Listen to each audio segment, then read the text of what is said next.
우리가 성경의 역사를 보면요, 우리 인간은 죄를 짓고 자꾸 하나님을 피해서 도망가고, 그런 인간을 하나님은 계속 찾아오시고 하는 게 성경의 역사예요. 처음에 아담과 하와가 첫사람으로 하나님께서 지으셨는데, 따먹지 말라고 한 금기에 놓은 선악과를 따먹고 불순종의 죄를 졌을 때 저들이 하나님을 피하고 도망갑니다. 죄는 반드시 하나님을 피하게 돼 있어요. 왜냐하면 죄는 어둠이고 하나님은 빛이시기 때문에 반드시 어두운 빛을 피해 도망가게 돼 있거든요. 그래서 죄를 지면 반드시 하나님 앞에서 멀어지게 돼 있어요. 여러분도 똑같아요. 죄를 지면은 반드시 먼저 나타나는 현상이 하나님을 피하려고 해요. 이게 왜? 죄는 어둠이기 때문에 빛을 가까이 할 수 없어서 도망가려고 하거든요. 아담과 하와가 선악과를 따먹고 불순종의 죄를 짓고 나서 저희 도망가고 피합니다. 숨습니다. 그런 저들을 하나님이 찾아오시죠. 왜 찾아오셨을까요? 살리려고 찾아오신 거잖아요. 죄를 가지고 두면, 그대로 두면 죄값으로 영원한 사망을 면치 못하니까 살리려고 찾아오신 건데, 이걸 몰라요, 인간들은요. 이스라엘의 역사도 똑같아요. 하나님이 아브라함을 부르시고 그 후손들로 이스라엘 백성들을 선택해서 저들에게 다가가셨죠. 여러분, 기독교가 다른 종교와 다른 게 뭡니까? 다른 종교는 인간이 신을 찾아 나갑니다. 못 찾는 겁니다. 이거는 인간은 유한하고 부족하기가 짝이 없고 모자른 거 투성인데, 완전한 신을 어떻게 찾아 나가요? 보이지 않는 신을 어떻게 찾아 만납니까?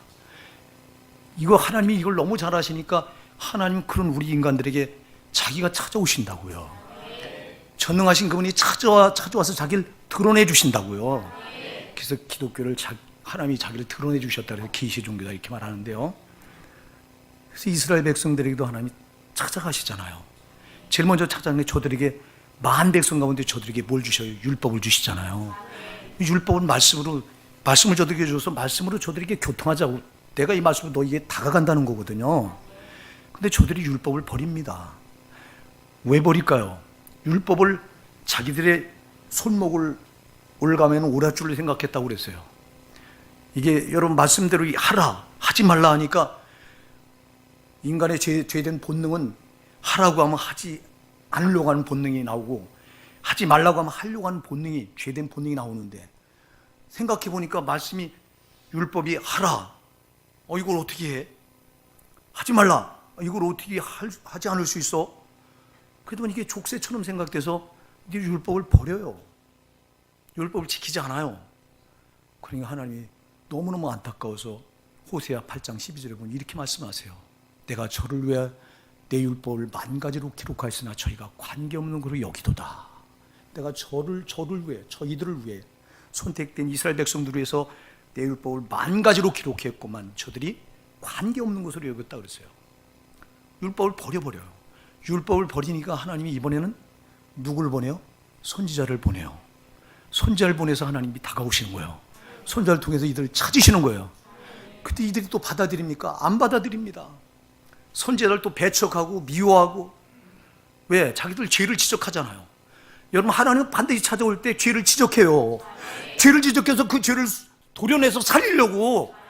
그래서 지난주에 우리 살펴본 말씀은 하나님이시잖아요. 그 말씀이 항상 우리에게 올 때 좌우의 날씬 검처럼 다가오잖아요. 혼과 영과 관절과 골수를 찔러 쪼갠다고 그랬잖아요. 죄를 찔러 쪼개요. 이거는요. 왜? 말씀은 찔러 쪼갠다고.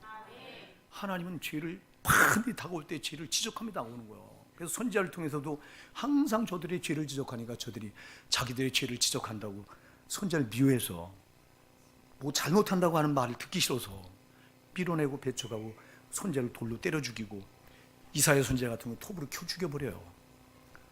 하나님이 다가오는데도 하나님이 받아들이지 않는 거예요. 배척을 하는 거예요. 하나님이 저들을 포기하지 않잖아요. 하나님이 저들을 포기할 수 없으니까, 그래서 인간과 똑같은, 우리와 똑같은 인간의 몸을 입고 그분이 우리에게 또 다가오시잖아요. 그분이 예수잖아요. 예수. 그 예수를 저들은 십자가에 못 박아 죽이잖아요. 저들이 이렇게 배척해요. 인간은요, 하나님이 얼마나 거부하고 밀어내는지 몰라요. 하나님은 밀어내고 거부하고 살 길이 없어요. 하나님이 다가오는 거는 우리 죄 문제 때문에 다가오는 거예요. 네가 죄를 그대로 가지고 있으면 너는 죽어. 너는 망해. 내가 너에게 다가가는 너 죄를 해결하기 위해서 다가가는 거야. 네 죄를 내놔. 회개하라. 천국이 가까웠느니라. 네 죄를 내놔라. 내가 담당하고 피 흘려 죽어서 절해 줄 테니 내놔. 그리고 너는 천국 가죠. 이렇게 예수님이 다가왔는데, 근데 예수를 처절하게 십자가에 못 박아 죽입니다. 그 뒤에 누가 있어요? 천하 원수마귀가 있어요. 여러분이 그렇게 철저히 하나님을 다가오는 하나님을 밀어내는 그 배후 뒤에는 누가 있습니까? 반드시 더러운 마귀가 있어요. 사랑하는 여러분, 하나님이 여러분에게 다가올 때 밀어내지 마세요. 반드시 받아들이셔야 돼요. 근데 이놈의 죄성은 어둠이라, 내가 어둠이라 빛을 자꾸 이렇게 미워하게 돼 있어요. 그래서 빛으로 말하면 미워해. 빛은 어둠을 폭로한다니까. 죄를 드러낸다니까. 그 죄를 드러낼 때 이 말씀은 좌우에 날선 검 같아서 찔러대잖아요. 찔러댄다고. 성경은 지난주 나님의 때 살펴봤어요. 수도 없이 여러 군데서 말씀을 칼로 비유하고 있어요. 예? 에베소 6장 17절에서 말씀을 성령의 검으로 말씀하고 있어요. 또 요한계시록 1장 16절에도 주님 입에서 나오는 좌우에 날선 검이라고 했어요. 요한계시록 19장 15절에서도 주님 입에서 나오는 이한검이라고 그랬어요. 히브리서 4장 12절에 좌우에 날선 어떤 검보다도 예리하다고 그랬어요. 말씀은 반드시 이렇게 날카로워요. 날 쏘서 슬쩍 대기만 해도 정말 이렇게 빌 정도로 날카로워. 그 말씀이 우리 마음에 탁 와닿을 때 아프다고요. 그때 이 말씀이 여러분 꼭 기억하세요. 여러분 죄를 찌르는 거예요. 왜? 그 죄를 내놓으라고. 그때 아프다고 비명만 지르지 말고 주여. 사도행전 2장 30절에 베드로가 설교할 때 너희가 십자가에 못 박아 죽인 나사렛 예수, 그를 하나님이 주와 살리셔서 주와 그리스도가 되게 하셨다. 이 살인자들아. 그러니까 이 말을 듣고, 그 말을 듣고 마음에 찔렸다고 그랬잖아요. 찔리고 저들이 어이할고 어찌할고 가슴을 찢잖아요. 그러니까 그들이 살아. 그런데 똑같은 말씀을 스데반이, 베드로가 그렇게 설교할 때는 똑같은 말씀을 받은 저들이 찔리니까 마음에 찔려서 어찌할고 가슴을 찢는데, 그리고 회개하는데 똑같은 말씀을 스데반이 사도행전 7장 51절부터 54절에 가서 전하니까 뭐라고 말하냐니까 똑같이 그 말이 마음에 찔렸다고 그랬어요. 찔렸는데 찔리니까 스데반을 향해 이를 가렸다고 그랬어요. 살라고 똑같은 말을 합니다. 너희 조상들이 너희 오리라 예언한 의인을 예언한 그 선지자를 죽인 너희 조상들이 죽었거니와 지금 너희는 선지자 예언한 오리라는 그 의인 예수를 너희가 죽였지 않냐. 살인자들아. 똑같은 말을 합니다. 스데반 선지자가, 스데반 집사가. 그때 저들이 마음의 찔림을 받고 뭐라고 말해요? 어이할고 어찌할고 하고 자기 가슴을 찢는 게 아니라 말씀을 전하는 스데반을 향해 이를 가렸다고 그랬어요. 그러니까 돌을 집어 던져 죽여버려. 여러분, 말씀을 절대 저항하면 안 됩니다. 여러분, 살라고 주는 말씀이지 죽으라고 주는 말씀이 아니에요. 여러분, 말씀은 반드시 죄를 파고들게 돼 있어요. 의의 칼은 반드시 죄를 추적하게 돼 있어. 그리고 죄를 도려내려고 하는 속성이 있어. 그래서 아프단 말이야, 말씀은. 근데 여러분들이 말씀을 받을 때 아프다고 비명 지르고 반응을 어떻게 하나요? 중요하다니까. 스데반 집사가 전할 때 그렇게 그 스데반 집사를 향해 이를 갈면은 여러분 망해야 돼요. 그러나 베드로가 똑같은 말을 설교할 때 그 말을 듣고 가슴을 찢고 어찌할고 하니까 살아요. 이렇게 참 말씀이신 그 하나님 밀어내면 안 되는데, 만나야 되는데, 근데 많은 신자들이 말씀을 만나지 않고 신앙생활을 합니다. 교회 안에 너무 부지기수 많습니다. 여러분, 말씀이 예수잖아요. 예수를 만나셔야 되잖아요. 오늘 우리가 읽은 본문에 보니까 예수님이 오늘 여기 베드로와 안드레, 야고보와 요한을 만나잖아요. 오늘 본문에 보면 이렇게 말해요.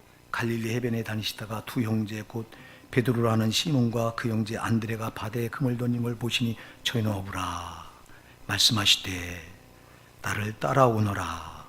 자, 여러분, 만일 여기 베드로와 안드레, 또 그 뒤에 조금 더 가면 야고보와 요한, 이 네 사람이 예수님을 만나지 않았다면 이들은 어떻게 됐을까요? 이들은 예수님을 만나지 않았다면요, 이들은 그냥 평생을 갈릴리 바닷가에서 고기 잡는 어부생활 하다가 그냥 그대로 죽었을 거예요.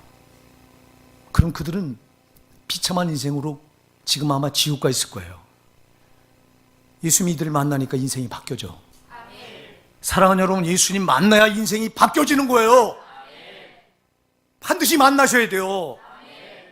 인격적으로 만나셔야 돼요. 너무 많은 신자들이 교회 안에 예수 만나지 않고 신앙생활해요. 부지기수가. 나는 우리 교회에 한 분도 이런 분이 없길 바랍니다. 제가 이런 말을 여러 번 들었어요. 하나님은 나를 버리신 것 같아요. 여러 번 들었어요. 이제 한두 번 들은 게 아니에요. 근데 이런 말을 하시는 분들 보면 하나님이 그를 너무 사랑하는데 하나님의 사랑을 모르는 거예요. 자, 오늘 여기 베드로와 안드레와 야고보와 요한을 만나주신 예수님은 육신을 입고 오셨기에 눈으로 볼 수 있잖아요. 이들이 볼 수 있잖아요. 만일 이제 이들이요, 이렇게 오신 예수님을 거부했다면, 나 필요 없어요, 거부했다면 예수님은 억지로 이들을 못 만나요. 사랑하는 여러분, 이 시대는 예수님이 인간의 몸을 입고 와서 눈에 보이게 베드로와 안드레와 야고보와 요한을 만나 주셨지만, 12제자를 만나 주셨지만, 오늘 이 시대는 여러분 성령으로 오셔서 말씀으로 여러분들을 만나고 계신 거예요. 말씀이 곧 예수예요. 오늘 이 시간 말씀으로 여러분을 만나시기 원하는 거예요. 여러분, 아까도 얘기했어요. 하나님은 우리를 만나시기 위해서 얼마나 전심전력을 기울이는지 모르세요. 예? 이스라엘 백성들 그렇게 만나주고 율법을 줬는데도 율법을 버리니까 선지자를 계속 보내줘요. 선지자를 계속 배척하고 밀어내고 죽이고 배척하는데도 끝내 안 되니까 하나님 자신이 오셔요. 자신이 육신을 가지고 예수로 이렇게 오셔도 밀어낼 걸 다 하셨어요. 그러면서도 오셔요. 그리고 끝내는 십자가 피 흘려 죽으셔요. 그리고 예수님은 우리에게 보혜사 성령을 보내주셨어요. 그리고 말씀을 주셨어요. 말씀이 예수님의 생명의 떡이에요. 예수님 자신이에요. 예수님이 제자들에게 떡을 떼주면서 이게 너희를 위한 내 살이다, 받아 먹어라. 이걸 받아 먹어 너희가 산다. 예수님이 살이 묻어있고 피가 배어있는 그 생명의 떡이 바로 말씀이에요. 이 말씀이 바로 예수님 살이 섞여있고 피가 여기 배어있는 생명의 양식이에요. 여러분, 이 말씀으로 지금 우리를 만나기 원하시는 거예요. 예수님은 이 말씀만 가지고 안 되니까 성령이 같이 오시는 거예요. 우리가 이 말씀을 들어도 내 지식으로 듣고 내 이론으로 이걸 받고 내 인간의 생각으로 받고 이런다면 이건 생명의 떡이 되질 않아요. 여러분, 누가 그냥 다른 사람이 어디 가서 좌석에서 연설한 거나 정치인이 연단에 서서 연설한 거나 여기 목사가 서서 이 말씀을 전할 때 여러분들이 지식으로 받고 여러분 이론으로 받고 생각으로 그냥 받는다면 이거는 그냥 정치인이 어떤 연단에 가서 서서 한 얘기와 똑같이 그냥 듣고 흘러 지나치는 것뿐이에요. 그래서 그렇게 하지 말라고 성령을 보내신 거예요. 성령으로 여러분이 이 말씀을 받을 때 비로소 예수를 만나는 거예요. 여러분, 이렇게 성령으로 말씀을 받을 때 이거는 그냥 듣고 지나치는 얘기가 아니에요. 내 영혼이 살아야 될 생명의 양식으로 다가오는 거예요. 내가 이 말씀을 먹지 않으면 난 살 수 없다고 하는 절박한 심정이 여러분 토설이 되는 거예요. 성령으로 말씀을 받을 때 그렇게 되는 거예요. 이것 때문에 성령을 보내신 거예요. 내가 이 말씀, 내 살을 찢고 피를 흘려서 생명의 양식으로 주는 이 말씀, 이걸 너희가 너희 지식으로, 너희 생각으로, 너희 이론으로 받아먹을 수가 없다. 이건 오직 성령으로 받아야 된다. 성령을 보내주신 거예요. 그래서 말씀을 전하는 자도 성령으로 전해야 되고 받는 자도 성령으로 받아야 역사가 일어나는 거예요. 서로 여러분, 말씀을 전하는 자가 성령으로 못 전하더라도 받는 여러분이 성령으로 받으면 역사가 일어나요. 제가 얘기 드렸잖아요. 제가 예수를 처음 영접했던 교회는요, 성령님을 부인하는 교회였어요. 왜? 은사를 깡그리 부인했어요. 기도도 통성기도 큰 소리를 못하게 담임 목사님이 딱 막았어요. 큰 소리로 막 야단치고, 하나님 귀가 먹었냐? 묵상으로 기도해도 다 들으시지. 저는 그런 데서 신앙생활을 했어요. 새벽기도도 없었어요. 그 교회는 방언의 은사, 성령의 은사는 한 개도 인정하지 않았어요. 그러면 그 목사님이 강단에 서서 설교할 때 성령으로 하셨겠어요?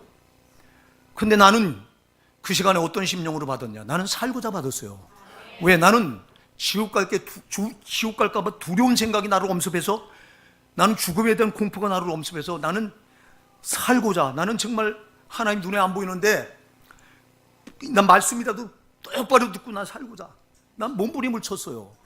그렇게 내가 받다 보니까 그렇게 전하는 목사님 입에서 나오는 말씀이 나를 사로잡아서 한 시간 내내 나를 굴복시켜서 회개시키더라고요.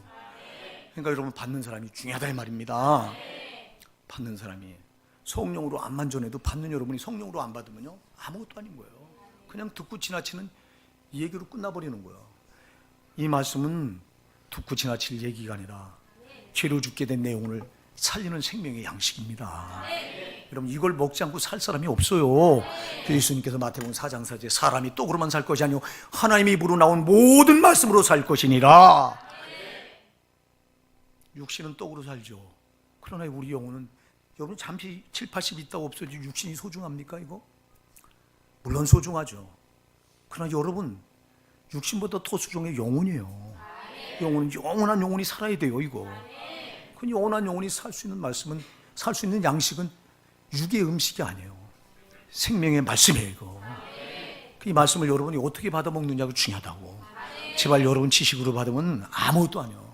이론으로 받으면 아무것도 아닙니다. 성령으로 받아먹으셔야 돼요. 성령으로. 성령이 오늘 시간 오셔서 우리를 자각하여 주시옵소서. 전한 자가 성령으로 전하기 원합니다.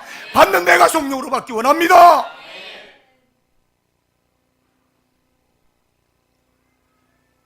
오늘 만일 여러분들 그리 생각해요. 베드로와 안드레, 야고보, 요한은 육신을 입고 눈으로 볼 수 있으니까 그 예수님을 만나는 게 쉬웠죠. 우리는 만나기 힘들잖아요. 눈에 안 보이는데요. 2000년 전에 오신 예수 어떻게 그게 와 닿아요? 아니요, 성령이 여러분 와서 다 공개 좀 그냥 알게 되는 거예요. 이건 아니 여기서 확 느껴져. 성령으로 하면. 네? 여러분, 오늘 오히려 이 시대 제자들이 예수님 만나는 것보다 오늘 우리가 예수님 만나는 거 참 훨씬 쉬워요.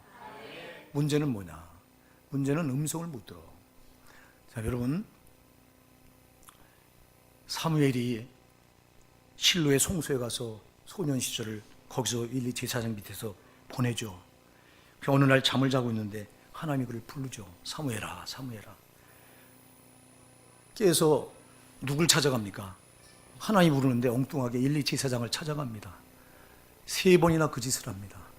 3번째 갔더니 일리 제사장도, 미련한 일리 제사장도 영적인 감각이 없으니까 3번째야 깨달아 알고, 하나님이 사무엘을 부르는구나.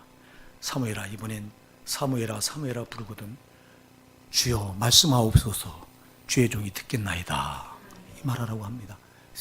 또 4번째 음성이 들으니까 그때서 비로소 주여 말씀하옵소서, 주의 종이 듣겠나이다. 사무엘 같은 영적인 사람도 하나님 음성 듣기가 쉽지 않잖아요. 여러분, 하나님 음성 듣는 게 어려워서 이렇게 우리가 이 자리에 와서 부르는데도 우리가 몰라. 오늘 제발 여러분 영의 귀가 열려지기 바랍니다. 말씀으로, 여러분 말씀은 그냥 여러분들이 이야기식으로 여기 기록된 것으로 받으면 안 돼요. 여러분 지금 여기 찾아와서 나를 만나주려고 하는 주님의 음성으로 들어야 돼요. 하나님의 목소리로 들어야 돼요. 성령으로 받으면 그렇게 들려. 내 지식으로 받으면 그냥 기록된 문자로 와서 닿는 것이지, 이론으로 받으면 그냥 기록된 문자로 와서 부딪히지만, 여러분들이 성령으로 받으면요 명백한 하나님의 목소리도 들려요. 나를 살리려고 하는 하나님의 목소리 반드시 들려요. 오늘 그렇게 여러분이 들으시기 바랍니다. 또 하나, 와서 두드리는데도 그렇게 우리를 만나기 위해서 하나님이 정말 여러분을 만나기 원합니다. 한 사람도 지나치기 원하지 않습니다. 나를 사랑하지 않는가 봐. 이게 아니요, 여러분을 정말 사랑해. 만나주려고 몸을 힘을 치세요. 근데 문제는 아까도 얘기했죠. 음성을 못 들어서 그렇고, 또 하나는 왜 그러냐, 여러분이 마음을 닫고 있어서 안 돼요. 닫고 있다니까. 지금 주님의 음성을 목사를 통해서 들려주려고 성령으로 지금 역사하고 계신데도 여러분이 마음을 꽉 닫아놓고 있으면요, 죽어도 안 들려 있거든요. 안 들립니다. 그래서 요한계시록 3장 20절에 볼지어다 내가 문 밖에서 두드리노니 누구든지 내 음성을 듣고 문을 열면 내가 그에게 들어가 그로 더불어 먹고 그는 나로 더불어 먹으리라. 문 좀 열어달라는 거. 문 좀 열어주세요. 여러분 마음의 문을 활짝 여세요. 제발 여러분 이거 꽉 닫아놓고 있지 말고, 살 자리에 와서도 마음의 문을 꽉 닫고서 그 음성을 못 듣고 들어가는 그런 신자들이 부지기수로 많습니다. 난 큰 교회에 묻혀서 신앙생활하는 사람들 보면 참 딱하고 불쌍해. 큰 교회 가면 어마어마한 은혜 받을 줄 알고 가서 뒷자리에 묻혀서 무슨 은혜를 받아? 사모하지도 않고 그냥 묻어서. 작은 교회 오면요, 자기들 신분이 다 드러나니까. 작은 교회는 여러분 다 드러나잖아요. 그러니까 안 와. 그게 싫어서. 그래서 큰 교회 가서 묻혀버려. 나는 우리 교회를 떠나서 큰 교회 가서 묻힌 사람들이 신앙생활 제대로 하는 거 한 번도 본 적이 없어요. 그나마 작은 교회 있을 때는 자기 자리를 지키던 분들이 큰 교회 가니까 묻혀서 신앙생활하다 신앙이 보니까 모양만 남아. 그냥 이거면 어쩌면 좋냐고. 내가 여러분들한테 얘기했죠.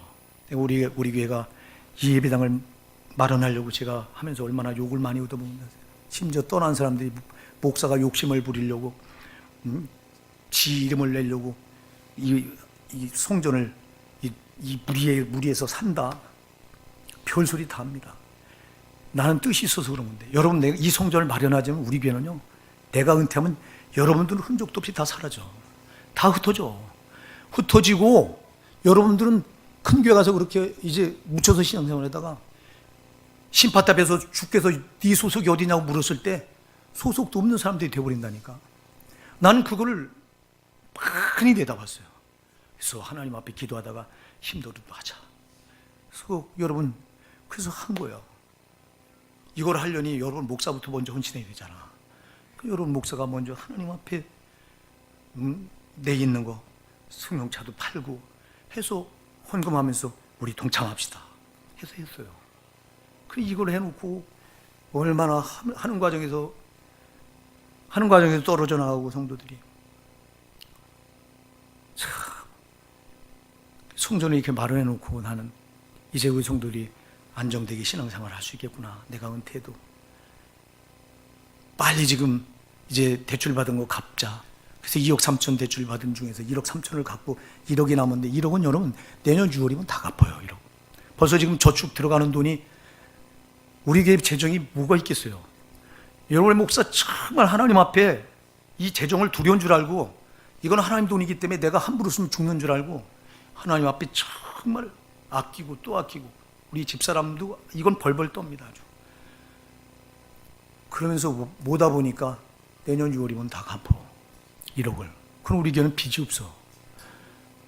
그래서 난 이렇게 하면 된 줄 알았는데 보니까 뭐가 문제냐. 내가 떠나고 나면 후임자가 문제야. 한국 교회는 교리로도 전부 목회하는 목사들이 천지 빽깔인데, 그런 사람들이 와서 목회를 하면 여러분 영혼은 또 망가져야 돼요. 그래서 여러분 이걸 놓고 그럼 기도하자고 내가 수도 없이 외쳤고, 나는 다른 데서 후임자가 오지 말고 내 밑에서 이런 말씀을 받은 우리 성도들 가운데 후임자가 나왔으면 좋겠다. 하나님 앞에 기도하는 가운데 감동이 와서, 너희 교회에 내가 예배해놓은 종이 있다, 네 후임자가 있다는 감동이 와서 내가 선포를 했어. 이거 근데도 아무도 감동이 안 오나 봐. 왜 목사만 감동이 오고 여러분한테는 안 오는 거예요 도대체? 와야 되잖아. 여러분, 성전 마련보다 더 중요한 게 후임자들의 말이야. 내가 보니까 지금 와서 보니까 그렇다 이 말이야. 이게 내가 몰랐는데 제발 기도하세요. 교리 가지고 육적인 말하는 자들, 그런 사람이 우리 교회 오면요, 우리 교회는 그냥 무너져요. 여러분들은 그런 말씀을 받으면 대번에 여러분 두 달도 못 견뎌서 여러분 영혼의 갈급증이 나서 못 견딘다니까. 제발 기도 좀 하세요. 사랑하는 여러분, 예수님은 반드시 여러분을 만나려고 오늘도 말씀으로 오시는 거예요. 성령으로 오시는 거예요. 마음의 문을 활짝 여세요. 굳게 닫게 만든 저는 원수 마귀는 여러분 마음을 굳게 닫게 해서, 여러분 마귀는 굳게 하는 영이에요. 성령은 부드럽게 하는 영이에요. 그래서 여러분 마음을 부드럽게 열어서 받으면 되는데, 마음의 문을 굳게 닫아가지고 여러분이 안 받아. 그럼 만날 길이 없는 거예요. 밤낮 예수님이 여러분 문 밖에서 놓고만 하는 거예요. 열어줘라, 열어줘라, 열어줘라. 내가 너희 목사를 향해서 얼마나 애절하게 외치고 있냐. 내가 지금 성령으로 이 말씀을 통해 너한테 들어가려고 하잖아. 지금 열어줘. 여러분들은, 안 열었던 여러분들은 심판탑에 가서 이제 내가 너를 만나려고 얼마나 몸부림쳤는지도 아냐. 그때 보여줘. 소용없다니까. 거기서는 여러분 심판탑에서 늦어. 제발 육신을 입고 있을 이때예요. 사랑하는 여러분, 하나님은 여러분을 정말 자기 생명보다 더 사랑하시잖아. 얼마나 여러분을 사랑하면 자기 생명을 피 흘려내 주셨겠어요. 이게 성령으로 닿으면 여러분 정말 내가 뭐라고, 나 같은 게 뭐라고. 우주 만물의 주인이시고 창조주시고 우주 만물을 한 손에 옮겨주고 계신 그분이 어쩌자고 조망만한 인간의 몸을 입고 와서 나를 살리려고 그렇게 살을 찢기고 피 흘려서 자기를 전부 주시면서 너는 살아라. 네가 받을 지옥 형벌을 내가, 네 죄값을 내가 다 십자가에서 받았으니 너는 살아라. 성령으로 외치잖아요. 말씀으로 말씀하시잖아요. 여러분 제발 듣고 사십시다. 예수를 만나야 살아요. 나는 우리 호산내교 성도 여러분이 한 번도 예수를 인격적으로 만나지 않고 그냥 왔다 갔다 하는 그런 인자들이었길 바랍니다. 정말 간절히 바랍니다. 감사하게도 우리 이번에 8분이 흰돌산 수양관에 가서 은혜를 받았는데 8분이 너무 은혜를 많이 받았어요. 보니까 다 살아서 왔어요. 나는 우리 윤석준 목사님 자꾸 연세절기 들어가시는데 너무너무 안타까워요. 저분 건강을 위해서 여러분들이 기도 좀 많이 하세요. 기도를 팔려고 내놨다고 하는 소리를 내가 듣고 저분이 우리한테 할 때 그냥 지나쳐 하는 말인 줄 알았어. 기도를 팔겠다고 하길래 저분이 지나칠, 저분은 절대 팔 사람이 아니다. 왜냐하면 저분은 한 사람이라도 깨우려고, 한 사람이라도 살리려고 하는데 아주 거기에 전심을 다한 사람이죠. 거기에 목표를 건 사람이야. 생명을 건 사람이야. 그래서 내가 그 소리를 듣고요, 이번 직분자 세미나 갔던 분들 그 말을 듣고요, 야, 저분이 지금 자기가 하나님께 갈 때가 이런 줄 아는구나. 아, 얼마나 못 계시겠구나. 여러분, 나는 저분이 떠나면 한국교회는 소망이 없다고 봐요. 소망이 없어요.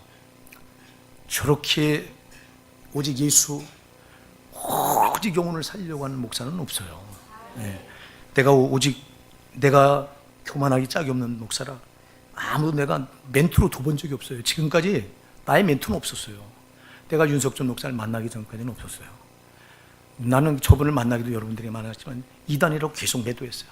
그래서 나는 성령 해방죄에 걸린 줄 알고 지금 그냥, 왜 내가 이렇게 부족 기도하는데도 우리 교회 역사가 안 일어날 때 하나님 앞에 난 버림당한 자인가, 혹시 왜 너무너무 성령을 해방해서 성령으로 쓰는 그 목사를 이단이라고 맨 앞장서서 매도하던 자가 저거든요. 그래가지고요.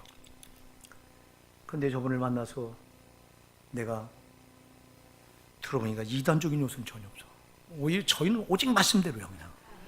근데 한국 교회가 교리 가지고 하는 이 교회들이 이단이지. 근데 저런 목사가 이제 하나님께 불려가면 소망이 없어요, 한국 교회는요. 누가 깨워요, 누가? 우리 학생들이 거기 가서 5명이 거기 작년에 거기 갔다 와서 다 살았잖아. 5명이 다 여러분 수혜에 빠지는 거 봤어요? 금의 찬양기도에 빠지는 거 봤어요? 5명의 학생들이? 안 빠지잖아. 새벽기도까지 나오잖아. 민영이는 새벽기도 저녁기도까지 나와. 1년이 넘고 지금 1년 6개월이 됐는데도 변함이 없잖아. 누가 저렇게 깨우냐니까. 누가 여러분을 깨워? 우리 8분 이번에 갔다 와서 보니까 살아서 왔잖아. 기도 좀 해주세요. 저 기도는 팔면 안 돼요. 저 기도는 팔면 안 돼요. 저 뒤를 이을 지도자가 없어요, 한국교회는요. 사랑하는 여러분, 나는 우리 이 자리에 계신 우리 학생들 가운데 우리 윤석준 목사 뒤를 일 만한 제목들이 좀 나왔으면 좋겠어. 그럴 수 있으리라고 믿어요. 네, 우리 학생들은 지금 보니까 그런 요소가 많이 다분히 있어. 우리 이제 걱정되는 게 우리 근홍이 그녀가 대학 들어가면 대학 생활은 또 새로운 생활이잖아요. 새로운 것과 접하다 보면 이들 영혼이 또 손상될까봐 걱정이 지금 많이 되는데, 그러나 지금까지 이들 신앙으로 밑바탕이 깔려 있었기 때문에 잘하리라고 믿어요. 자, 이렇게 예수 만나셔야 되고요. 예수님이 만나셔서 뭐라고 말씀하시죠? 말씀하시되 나를 따라오너라. 할렐루야. 만나기만 하면 안 되고 이제 따라가셔야 됩니다. 예수님 가신 발자취를 따라가는 사람들이 성도예요. 예수님 가신 발자취를. 자, 나를 따라오너라 그랬을 때 보세요, 이들의 반응이. 나를 따라오너라 그랬을 때 이들이 뭐 어떻게 해요? 20절에 저희가 곧 그물을 버려두고 예수를 쫓으니라. 또 더 가다가 다른 두 형제 세베대의 두 아들 야고보와 그 형제 요한 이들을 부르시니 저희가 곧 배와 부친을 버려두고 예수를 쫓으니라. 자, 버리고 따라요. 여러분, 이걸 그냥 쉽게 생각하면 안 돼요. 베드로가 지금 그물을 버렸습니다. 자, 그물을 버렸다고 하는 건 이들의 뭐를 버린 거예요? 이거 생계를 버린 거예요. 아멘. 여러분, 이 그물로 먹고 살아온 사람입니다. 베드로는 그물로 40에 베드로가 나이 40에 부름을 받는데요, 40년 동안 이 그물 하나로 먹고 살아온 사람인데 이걸 버리고 예수를 따라가. 세베대의 두 아들인 야고보와 요한은 심지어 부친까지 버려두고 배와 부친을 다 버려두고 따라갔다고 그랬어. 할렐루야. 왜 그랬을까요? 여러분 잘 기억하세요. 예수를 따라가는 길은요, 버리지 않고 못 따라가요. 그래서 누가복음 14장 33절에 보면 예수님이 그래요. 너희 중에 누구든지 나를 따라오려거든 너희 모든 소유를 다 버려야 될 것이니라. 너희 중에 누구든지 자기 소유를 버리지 아니하면 너희 내 제자가 되지 못하리라고 그랬어요. 사랑하는 여러분, 왜 그럴까요? 여러분, 우리가 가지고 있는 것 때문에 예수 따라가는데 발목을 잡히는 경우가 얼마나 많은지 몰라요. 그래서 여러분 예수를 따라가려면 버려야 돼요. 근데 안 버려. 이 물질을 어떻게 버려? 물질을 못 버려. 이 돈을 어떻게, 혈연을 못 버려. 지금 야고보와 요한은 누굴 버렸어요? 자기 부친도 버렸어. 혈연을 초래해야 된다 이 말입니다. 여러분 예수를 따라하려면 모든 걸 초래해야 돼요. 이런 내 아내, 내 남편 초래해야 돼요. 우리 권사님들 중에는 남편이 핍박을 해서 교회 못 나가게 하고 막 처음에 얼마나 핍박을 많이 받았어요. 막 예수 믿으려고 하니까, 똑바로 믿으려고 하니까 처음에는 그냥 어영부영 다닐 땐 다니라고 그래놓고는 이젠 예수를 확실히 만나서 제대로 따르려고 하니까 막 태클을 걸어오네. 막, 야, 오늘 예배 나가지 마. 오늘 나하고 놀러 가. 이 남편이 태클 걸 때 여러분 거기 걸리면 예수 못 따라가는 거예요. 아내가 또 태클을 걸어. 그러면 못 따라가는 겁니다. 초래된다 이 말이야. 물질도 초월하셔야 돼요. 돈 버느라고 직장생활 주일날 하지 말라 이 말이야. 안식일을 범하고 천국 갈 자 없어. 여러분, 안식일을 교리에서는요, 안 지켜도 되는 것처럼 말합니다. 구약을 율법이라고 말해서 율법주의라. 율법은 예수 안에서 초월된 거기 때문에, 완성된 거기 때문에 안 지켜도 된대요. 그래서 안식일에 뭐 사 먹어도 괜찮고 일해도 괜찮고 정신 나간 거 이거. 제가 얘기했잖아요. 출애굽기 31장 12절부터 17절에는요, 안식일에 대해서 너희가 자손 대대로 지켜야 될 영영한 규례라 규례라고 세 번씩 못을 딱 박아놓고, 안식일을 범하는 자는 죽여라, 안식일에 일하는 자는 죽여라, 안식일을 더럽히는 자는 죽여라 그랬어요. 반드시 죽여라 그랬어요. 히브리서 4장, 안식에 들어갈 약속이 남아있을지라도 그 안식일을 범하는 것 때문에 못 들어간다고 그랬어. 자, 여러분, 이 땅에서 안식일을 범한 자는 저 하늘나라 안식에 못 들어가. 아멘 하세요. 그럼 이렇게 엄미한데 돈 때문에 안식일을 범합니까? 예수를 따라가는 걸 포기합니다. 자, 왜 다 버려야 되냐? 버리지 않으면 이게 다 발목을 잡아. 예수 따라가는데 초래해야 돼요. 제일 예수 따라가는데 방해가 되는 게 나 자신이요. 그래서 마태복음 16장 24절에서 아무든지 나를 따라오든 자기를 부인하고 그랬어. 너를 부인해야 예수를 따라가. 나를 부인해 예수를 따라가는데 나를 부인하지 않으니까 내가 밤낮 태클이 되네. 내 육신이 이놈의 몸이 고단해서 피곤하니까 오늘 예배 쉬자. 주는 거예요 이거. 응? 오늘 몸이 피곤하니까 기도 쉬자. 내 자신이 제일 먼저 방해거려 이게. 예수 따라가는 내가 우상이야 이게. 내 몸이 우상이요. 내 형편 사정이 우상이요 이게. 내 형편 때문에 내 사정 때문에 예수 따라가는 거 다 방해받아. 이걸 아니까 베드로, 안드레, 야고보, 요한이 다 버리고 예수를 따라가는 거예요. 잘 기억하세요. 여러분이 예수를 따라가려면 버려야 돼요. 버린다고 안 죽어. 못 버리는 거야. 목사들도 명예를 못 버리고 돈을 못 버리고 종욕을 못 버리고 얼마나 이것 때문에 그러면서 예수 따라가는 줄 알고 있습니다. 천만에 만만에 말씀. 여러분이 무언가가 여러분을 딱 붙들고 있으면 여러분 지금 예수 따라가는 게 아니에요. 여러분 스톱하고 있는 거예요. 정신 차려야 됩니다. 정신 차려. 그래서 이걸 다 버리지 않으면 안 되는 거예요. 버리게 달라고 기도하세요. 안 되잖아. 이게 내 힘으로 안 되잖아. 오늘 굉장히 방해라는 이게 어디서 나는 거예요 이거? 주일이 가봤어요? 어디서 하는? 미용실에서? 저희 미용실 저 여자가 교회 다니는 여자라고요. 근데 나와서 예배 참석 안 하고 저 짓 하고 앉아 있는 거야. 참 딱하고 안타까워요. 신앙을 저렇게 붙들고도 개떡같이 붙들고도 천국 갈 줄 알고 있으니 어쩌면 좋냐 이 말이야. 정신 차립시다. 여러분 신앙을 개떡같이 붙들고 못 가. 예수님은 절대 천국 가길 정말 어렵게 말씀하는데 왜 이렇게 교리가 쉽게 천국 가는 것처럼 넓은 문을 이렇게 만들어놨는지 몰라. 이놈의 교리가. 나는 내가 교리 버리게 해주신 주님을 찬양합니다. 교리는 그냥 믿으면 나가는다고 가르쳐놔가지고 심지어 정신 나간 목사는 자살해도 천국 간대요. 이런 참. 내가 신학교 강의 나갈 때 학장이 학생들한테 세상에 자살해도 천국 갈 수 있다고 이렇게 가르쳐갖고 학생들이 제 강의 시간에 그걸 질문하는데요. 하도 기가 차서 여러분 자살하고 어떻게 천국 가? 살인자가 어떻게 천국 가냐고. 요만한 죄도 천국 못 가는데 정신 못 차리고 그니 얼마나 교리가 이렇게 엉뚱당투하는 쪽으로 성도들 신자들을 몰아가는지 몰라. 죽이려고.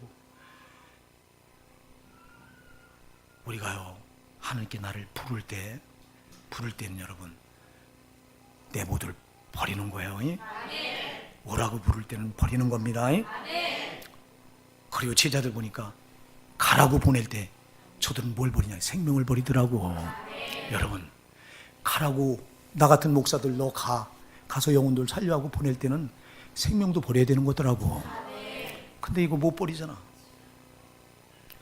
그러니까 예수를 따라가는 길은요 다 버려야 되는 거예요. 근데 제일 초월을 못한다고 다른 거예요. 정말 너무 많은 것들이 방해거리가 있어요. 가장 가까운 데서 방해거리. 그래서 네 원수가 집안 식구리라 그랬잖아요.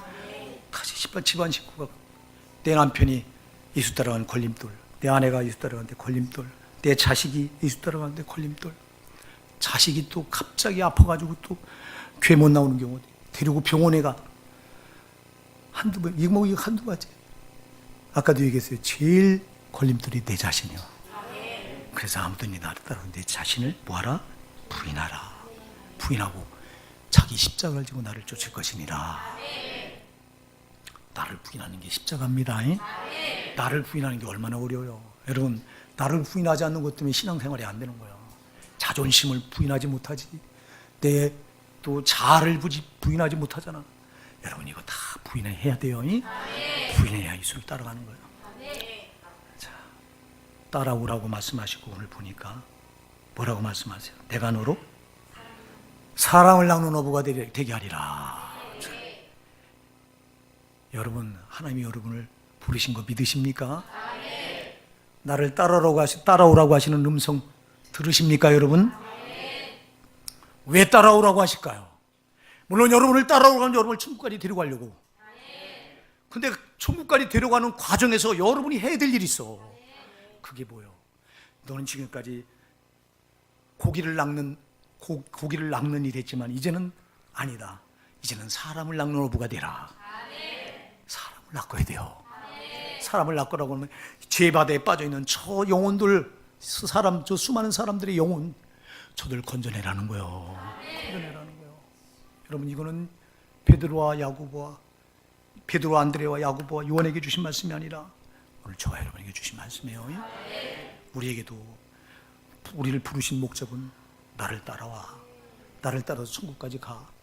그 과정에서 네가 해야 될 일이 있어.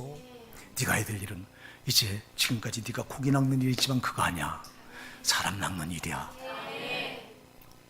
근데 우리가 사람 낚는 일 지금 해. 우리가 사람 낚는 일 했던 우리 교회는 아마 어마어마했을 거예요. 회개하십시다. 우리가 정말 회개해야 됩니다. 철저히 회개해야 됩니다. 우리 예수님은 요한복음 6장 27절에서 말씀하고 있어요.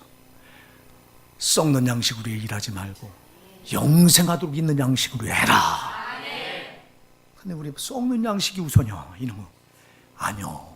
여러분이 예수가 여러분을 부르셨고 그리고 예수를 따라가고 있다면 여러분이 해야 될 우선적인 일은 내가 먹고 사는 일이 아닙니다. 썩지 않을 양식으로 일해야 됩니다. 그 일은 바로 사람을 낚는 일입니다. 죄 가운데 빠져 죽어가는 저 영혼들을 낚는 일입니다. 예수님은 죄로 죽어가는 영혼들을 살리시기 위해서, 낚으시기 위해서 십자가에 자기 살을 다 찢으시고 단 한 방울의 물과 피도 다 쏟아주시고 내 살과 피를 받아 먹으라고 하시면서 지금도 죄 가운데 빠져가는 영혼들을 살리기 원하는 그 예수님의 마음, 이 마음을 여러분이 가지셔야 되잖아요. 바울은 이 마음을 가졌기에 고린도전서 2장 16절에서 말씀하고 있어요. 누가 주의 마음을 알아서 주를 가르치겠느냐? 그러나 우리가 그리스도의 마음을 가졌도다. 주의 마음을 가져야 주를 가르치지. 주님이 주는 이런 분이라고 가르치지. 주의 마음이 없는데 엉뚱한 소리만 하다 내려옵니다. 강단에서. 주의 마음이 있어 보세요. 주의 마음은 한 사람도 지옥 가기 원하지 않는 마음이야. 어떻게든 영혼을 살리려고 하는 마음이라 이 말입니다. 여러분 목사에게 이 마음이 있어야 여러분 살리려고 하는 생명의 말씀을 주지. 여러분이 이 마음이 있어야 세상 나가서 죄의 바다에 빠져가는 저 영혼들을 보고 살리려고 하지. 벙어리 교인이 돼서 입을 푹 닫고 한 주간 내내 전도 예수 믿으세요 소리 한마디도 안 하고 살다 온다면 여러분이 어떻게 예수를 따라가는 사람들이냐 이 말이에요. 아니지 않냐 이 말이야. 예수가 이 땅에 오신 것은 자기 생명을 다 버려서라도 저 죄의 바다에 빠져가는 영혼들을 살리려고 낚으려고 오신 건데 그러면서 내가 한 일 너도 해야 돼. 이거요 이거. 그러니 여러분 우리가 예수 믿고 나서 가장 중요하게 해야 될 일이 뭐예요? 전도라 이 말입니다. 전도. 이거는 생명을 걸어야 되는 일이라 이 말입니다. 베드로, 안드레, 야고보, 요한, 나머지 8제자, 토합 12, 가룟 유다 빼고 11제자, 11제자가 여러분 이때 주님이 하신 말씀을 못 알아먹어요.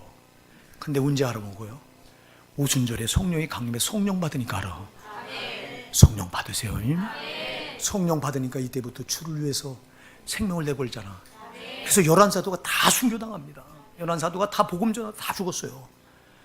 바울 사도는 뒤늦게 주님이 그를 부르셔서 대열에 합류해서 11사도보다 바울 사도가 어마어마하게 핍박을 받고 어마어마하게 박해를 받으면서 어마어마한 사역을 이루잖아. 바울 사도가 그거 그리스도의 마음을 가지니까. 사랑하는 우리 오산나 성도 여러분, 예수님 만나야 삽니다. 여러분 그냥 단회적으로 한 번 만나고 끝나는 게 아닙니다. 예배 시간마다 만나시는 겁니다. 아니 여러분이 삶의 현장에서도 여러분 매 순간순간마다 예수를 만나셔야 됩니다. 여러분이 예수를 찾으면 만나는 거예요. 그분은 와 계세요. 여러분이 마음의 문을 열고 찾으면 벌써 이미 여기 있다고 응답하시는 분이 예수님이에요. 사랑하는 여러분 그렇게 만나셔서 우리가 길은 예수 따라가는 길 말고 없어요. 우리는 예수 믿기 전에 엉뚱한 길로 가다 다 죽을 길로 가다가 정말 망할 길로 가던 자들이었는데 예수 만나 제대로 된 길 찾았잖아. 예수 길 따라가야지. 내가 길이요 말씀했잖아요. 예수님이 그 길 그렇게 따라 가시는 과정에서 세상 게 아니에요. 썩어질 건 이미 우리를 부를 때 그가 해결해 준 거야. 그렇다고 세상 일 포기하라는 게 아니에요. 제가 여러분에게 말씀드린 신학을 이걸로 누구도 안 돼요. 이건 필요 없고 이건 필요 있다 이게 아니에요. 이것도 필요하고 이것도 필요해요. 그런데 중요한 건 우선순위예요. 육신의 일이 먼저가 아니라 주가 원하는 영적인 일이 먼저예요. 이거 먼저 하라는 거예요. 내 거 세상 일 필요 없어 이게 아니라 세상 일도 하는데 더 중요하게 주의 일 하라는 겁니다. 그래서 네가 지금까지는 공인학 농업부였지만 이제는 아니다. 내가 너를 사람 낳는 농업부가 되게 하리라. 주가 되게 하신다는 거예요. 내가 하려고 하는 게 아니라 주가 그렇게 하신다는 거예요. 주께 나를 내어드리면 그렇게 하십니다. 그래서 전도할 때도 여러분 의지만 가지고 나가지 마시고 여러분 주가 저를 데리고 가세요. 이렇게 기도하죠. 그래서 전도할 때 뭐가 중요하다고요? 기도가 중요해요. 기도하고 좀 나가셔야 역사가 일어나요. 우리 호산나 성도 여러분, 우리 교회는 정말 한 명도 그냥 왔다 갔다 하는 분이 없길 바랍니다. 확실하게 예수 생명으로 만나서 끝까지 예수님 따라가셔서 이제는 세상 일을 우선이 아니라 정말 사람을 그 주께서 피 흘려서 죽기까지 사랑하신 그 영혼들 버려두면 안 되잖아. 우리가 버려두면 저들은 지옥 가야 돼요. 우리가 여러분 저들 전도하면 살아요. 일합시다. 일해서 우리 주님 마음을 시원케 드리는 저와 우리 호산나게 성도 여러분 되기 바랍니다.